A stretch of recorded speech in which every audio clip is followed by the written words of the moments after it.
Dan Illman, Mike Beer taking a look back at the Smarty Jones Stakes, one of the major Kentucky Derby preps on opening day at Oak Lawn Park. We're going to break from the gate, and this is a wet track, and this could be the key to the race, Mike. A lot of horses didn't really break very well, but the 6 Gold Street does. And Gold Street, trying 2 turns for the first time, loves a wet track.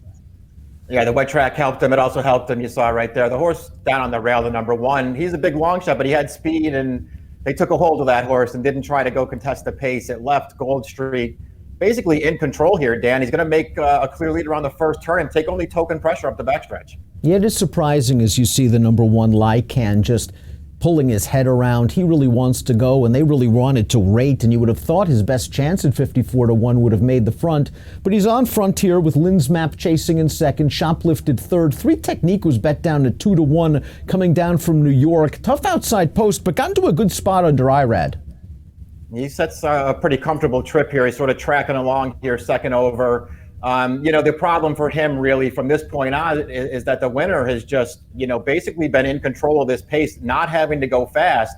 And he loves a wet track. So there's a lot for 3 Technique to overcome in this race. Gray Horse, the number 2, trying to get into it from the back of the pack down towards the inside is Silver Prospector. And the way this race was run, this horse didn't have much of a chance, not much pace up front. We see him sort of stymied in behind horses there when he was beginning his run, and he's going to eventually sort of finish past a couple of tired horses. I thought it was an okay 4th.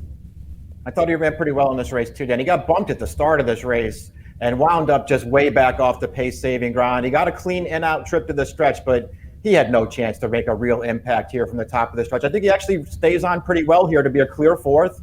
I thought the 2nd, 3rd, and 4th finishers all ran pretty well, but maybe he's the one that you want to give another chance to because he didn't really have a fair chance in this race. Gold Street, 3 for 6 in his career, all 3 victories over wet tracks. Buyers going from 79.81 to the 95 he received in the Smarty Jones Stakes. This is a son of Street Boss who sold for $55,000 as a short yearling, then up to $150,000 as a yearling. Now he has only gone a mile. That's the furthest he's gone in his career to date. And sort of an interesting pedigree, Mike. On the face of it, you see Street Boss, and the dam was a stakes place dirt sprinter, and you would think, well, maybe a mile is the limit. But he's also a half to a horse named Overthinking, whose stakes place going 1 3/8 on the turf, as well as a horse that was grade 3 placed in the Long Acres Mile. So there is a little bit of stamina here. The family of Pennsylvania Derby winner Love of Money.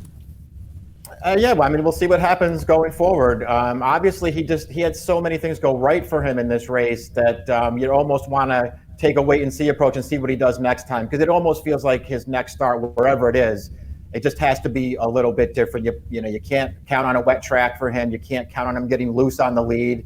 And of course, he also had the short stretch to deal with here at Oak Lawn as well, and that helped his chances as well. So he just had a lot break his way this time, and he took advantage. And the next start apparently will be the Southwest Stakes at Oak Lawn on February the 17th. The waters will get deeper there, especially if there is fast going. Usually these races at Oak Lawn feature fast paces as we creep closer to the first Saturday in May. As for 3 Technique, I thought he stayed on well to be second. First foray outside of New York. He can build on this performance. I think he can too. He's another one. It'll be interesting to see how he progresses as the distances get longer, because he was a really good sprinter as a 2-year-old. I thought he ran well in this race, but he still has some questions to answer about how far he wants to go. Shoplifted won the Springboard Mile in his final start as a 2-year-old. He got a really nice trip, I thought, here under Tyler Gaffalione, was able to save ground in behind the leader. While one paced in the stretch, he stayed on, and he didn't have to like this wet track. Yeah, he could use the wet track as an excuse. I agree with you. He got a good trip in this race. He was really no match for the 1-2 finishers, but maybe he can do better down the road if he catches another fast track. Silver Prospector, as we said, probably the horse that kind of had the trip in this race that maybe you want to take out of. But other horses obviously have the excuse, the ready-made excuse of the wet track, whether it's Lynn's Map coming out of the fairgrounds or Shared Sense or some of these other shorter-priced horses. I think it's fair just to simply say right now with the Smarty Jones, let's just take a wait-and-see approach.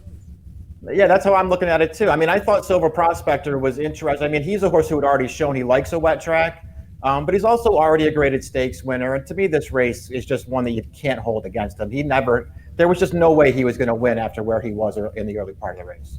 But Gold Street, gate to wire in the $150,000 Smarty Jones Stakes. He is a wet track freak, to be sure, but he's now passed the two-turn test. We'll see where he goes for Steve Asmussen, if he can move forward in the Southwest Stakes. His expected next start on February the 17th.